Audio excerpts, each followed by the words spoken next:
it's funny, this bottom corner is usually wet. I have never experienced it up into that section so much. There's a swale that I'm making terrible muddy tire tracks there.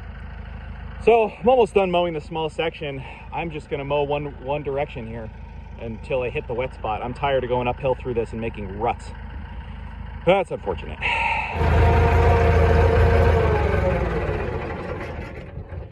Well, let's see here. What in the heck am I thinking? So it's the day after baling that batch up the hill there, a little bit after noon, maybe it's like 1:30 now. We only got 1/10 of an inch of rain overnight. So we have a really iffy forecast. I'm taking a really silly gamble on this small piece of, small chunk of the field here. So today's Saturday, rains move through, no more rains supposed to happen until maybe Wednesday later in the day or even Thursday. So we have a potentially 4-day stretch here, but with very limited sun. Really not much sun to speak of today at all. Tomorrow it might pop out a little bit. Monday they're saying maybe partly cloudy, whatever that means. And then Tuesday partly to mostly cloudy. And then Wednesday, again, more of the same, but maybe a chance of showers in the afternoon. So this is a gamble because I obviously need sun to get the material this thick to dry out. But we're also near the solstice. The days are really long. So rather than wait for a perfect weather window to do this whole field, I decided to split it in half. Maybe there's 150 bales or so here. And that way, if I have another weird, dicey weather window after this, I can do the other half. Or if I get better weather, I can pick the circus up and move on to better fields and leave this stuff behind. Either get it for really late first cut when I come back for second, or brush hog it or something. So this gives me options versus if I left this whole field to do at the next perfect weather stretch. If it was a 4 or 5 day stretch, I'd have to split myself across many miles, have this down and try to mow some other stuff way across town. This slow start this season is, I should be making way more progress by now, but it has just been wet and cold and gloomy. So much wet ground. May had more than, I think, twice the average rainfall that we normally get in May, and it all fell in the second and third week. So every hay farmer I've talked to around is comically behind, and I just can't afford to play it safe. So this gives me a smaller batch to mess around with, overwork, absolutely. And if the bales are iffy, at least I'm not sitting on 350 or so iffy bales from this whole field, because I don't have space to deal with that. At least with this, I can sort a bit more on wagons or park a wagon under cover across town or something. So nothing efficient. I think this year is all about what's possible. Forget efficiency. And you know, I dedicate my summer to haymaking. I fit my nonprofit work on rainy days and mornings and stuff. So sitting around waiting, wondering if I could have gotten it in, never does better for my mental health than trying something. So here I am. Here we are. It's also close to home, so it's not that inefficient to be popping over here, checking on it, tedding quickly, going back home again. I mean, my house is just a couple of houses down through the trees there. So it's a lot different than doing this across town when I got to dedicate a whole day to babysitting a small batch.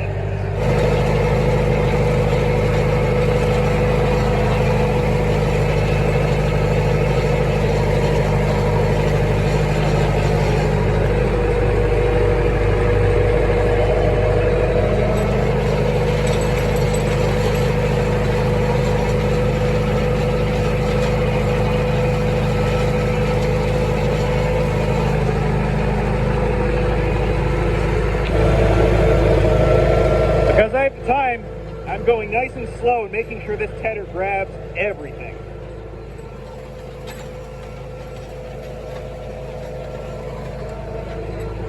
It's really getting that whole understory exposed. And you know, drying hay is all about moisture gradients. So the sun's not out, but the air is a lot drier, and it's definitely drier than what's up there. It'll start drying down. I won't touch it again today, but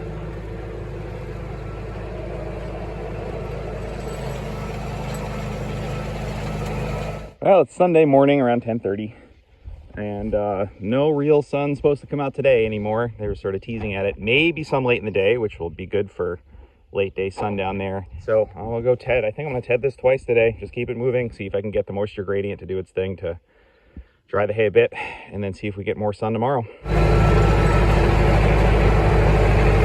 There is color difference, but boy is it minimal.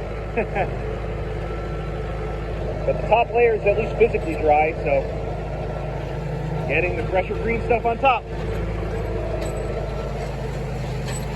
Well, it's not quite noon. We are getting some peaks of sun and some decent breeze here. So it's not overcast. It's just mostly cloudy. Okay, I guess there's a slight distinction there.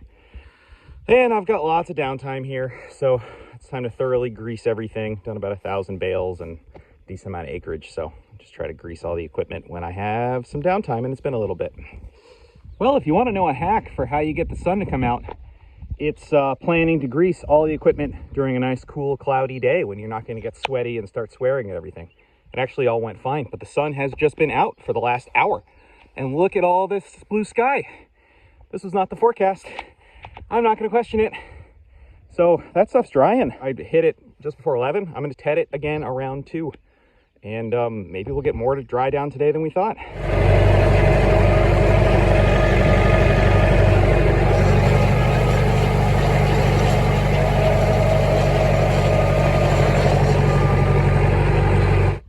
Well, I noticed this morning one of the center tires in the tedder, the right one, was soft. Had the spare that I got set up. It's a spare on an older tire with a fresh tube. So I just jacked everything up and switched that out. And the one that was soft is already back down to 15 PSI. So I got to get that sorted out. Unrelated, while I was in this area, I knew I did want to drag out the old tedder, the backup, and just make sure it's greased and the tires hold air. Not that I'm planning on using it, but if and when I need it, it'll be with a fast turnaround, and I'd hate to find flat tires or other stuff. So this is the one last year where the main bearing here started to go bad. It started getting all kinds of hot. Still haven't tried to do anything to fix that. I'm not sure I will with how sort of beat up this tedder is with all these other potential issues. But while I've got time, I figure I should pull it out and make sure it at least functions.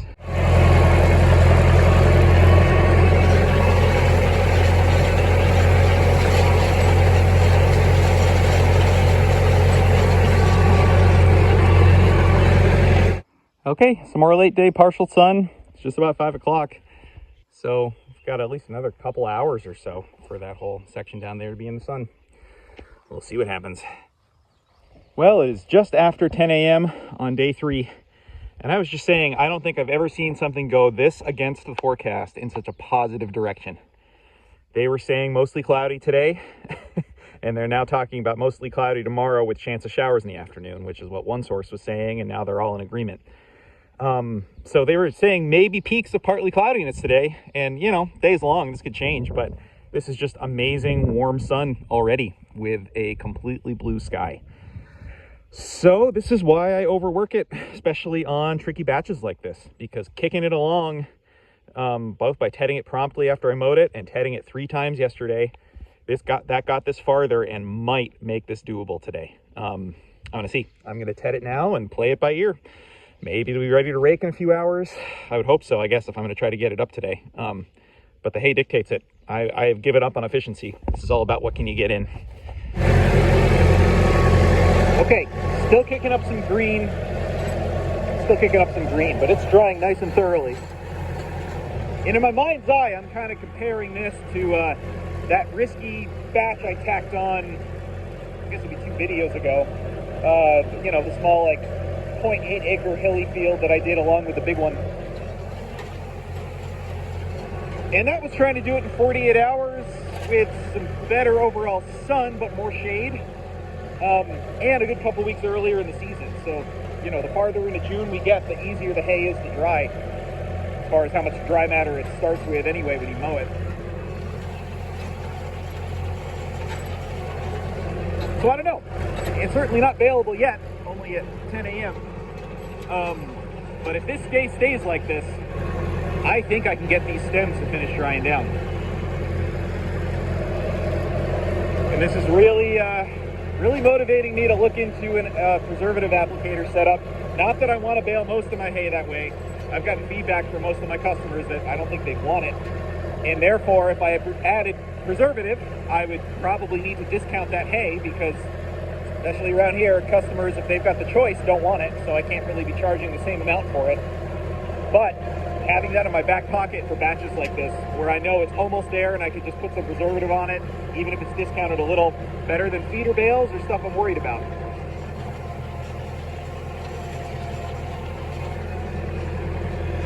So we'll see.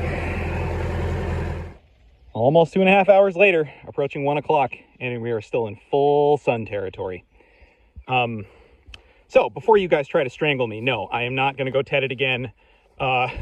Asterisk, I'm actually just going to take the tractor and tedder down there and ted around the outside where there's a lot more shade, but also to kind of check it and see how much green there is. One thing I haven't really talked about, I've been dealing with some back issues for the last month, which has been a lot of fun.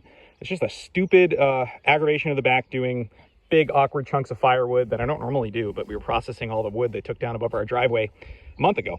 And I have this recurring injury lower back from tearing a muscle in high school 20 years ago playing soccer. Anyway, it's all kinds of sciatic. It's a mess. And unfortunately, even though I'm on steroids right now, trying to get in the PT pipeline, walking is what's the most terrible for my leg. My whole leg goes dead and falls asleep and catches fire. Anyway, I'm not going to complain about it, but instead of being sensical and just walking down and checking it, I'm just going to take the tedder down, but not tedding the whole thing, just the edges. All right, this was the greenest spot in the field. Seeing a little more green, but it's not bad. So I'm gonna go put the rake on. All right. Does anybody else think about the history of their operation and their equipment as a story of hydraulic hoses? When I first started my old mower, that was the only thing with hydraulics. Tedder, rake, baler without the thrower, nothing. And then for a while it was mower and baler with the thrower. And then I got this rotary rake, but then I got that tedder, and suddenly I got hydraulics on everything. I'll tell you what, if I'd known the forecast was going to do this, I would have mowed the whole field. But I was so close to not mowing at all with the way the forecast looked, so I'll take it. I mean, it's not in yet. I shouldn't count it as a sure thing, but it's feeling pretty good.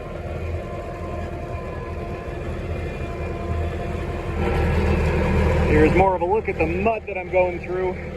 I thought about trying to rake around it, and I think I'm just going to come back with a pitchfork and pick all that wet stuff up and throw it in this rock pile. The sun and the breeze right now is incredible. It is literally not what anybody forecasted for today. They said calm wind, mostly overcast. This is just nuts. And I'm checking the hourly. They keep saying it's going to get overcast eventually, but they keep pushing that back. It's always 2 or 3 hours away. So it's only 1:30. I'm going to let that stuff cook in the sun for a while. There were some green bits that came up, but the rake got a nice clean sweep of everything. So I might give that a good couple hours. I mean, I keep saying it, we're near the solstice. There's no rain in the forecast just until tomorrow. So I'll let it sit. It's not going to take long to bale that. I mean, it's such a small piece. Okay, it's 3:15, and this stuff's feeling really nice on the whole. I know there's a few spots that still have a little bit of green clumps. This end of the field, I was just checking with the moisture meter. The moisture is great. I can still feel some stem moisture, especially on the bottom. So, small field, I have the time. I'm just going to flop the windrows in, get a little bit more aeration, a little more curing. You know, I took a risk on this batch, but if I can get it perfect and not have to worry about it at all with no sweating, no stem moisture, that'll be worth it for me. So, that's what I'm going to do. I will also say that my back issues are factoring into this choice to work it one more time. Because normally, small batch like this, if it's iffy, I don't mind sorting the, I mean, I'd love not to sort the bales again, but I can totally do that. Right now, bale handling is one of the things that's aggravating my back a lot more. So getting this stuff extra dry just to make sure it's completely bulletproof, stack it once and be done with it in that barn. Because I don't have anybody coming off wagon today with how unsure I was with it. Okay, it's 4:30, time to try this. I know better than to push my luck too much. It looks great. Hopefully that extra hour just guides the crisp up a little more. All right, 1.5 times around. I've stopped a couple times to mess with the tension. It's always tough to set the tension on an outside windrow if you're not quite sure if it's good enough. So these ones back here were from this outside downhill for the most part. A little bit on that uphill, trying to get through some of the wet area around it. So I think these are all fine, but I'm gonna stack them separately because they might have a little bit of moisture spike and they're a lot heavier, backed off the tension, and the rest of these feel pretty good. Okay.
challenging on that hill with that thing. So most of the way full. I don't know if there's 90 bales on there because I stacked some. And I'll just grab a second wagon. Okay, 87 on that wagon. I'm not too far off. They're feeling good. I really don't have any stem smell, so that's good.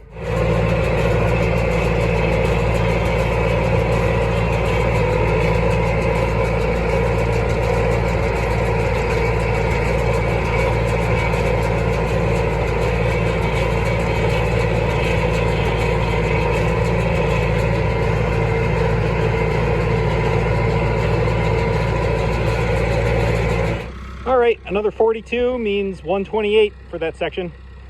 I've got some that are a little iffy from the outside edge or down where it was wet. The rest, I hope I at least have 100 good ones. And it's getting soupy, but the moisture still stayed locked in at like 8 to 10, well, more like 10 to 12% with blips up to 13 or 14, even as the clouds rolled in. So I think I got it. Okay, it's about 7:30. Got everything in the loft. It actually feels pretty good. I was starting to get a little nervous with the humidity building, but the hand probe, just to give myself a baseline reading on the day of baling, was like 10 to 13%. So we'll see if these sweat out anything, but that's a pretty good starting place for them. Smells great, feels great. And you know, as I was going, I had some of the outer windrows separated, and I know I drive myself crazy here. These ones leaning against the wall, I was like, oh, let me just let them air out and see. But already with a hand probe, they're like, I don't know, 13 to 15%, just ever so slightly higher. Just some of them were heavier. So, you know, I'll let them air out for a couple days and see what kind of sweat is going on. But I think I got it. I think I sneaked this one in with some pretty decent stuff. So, time for dinner.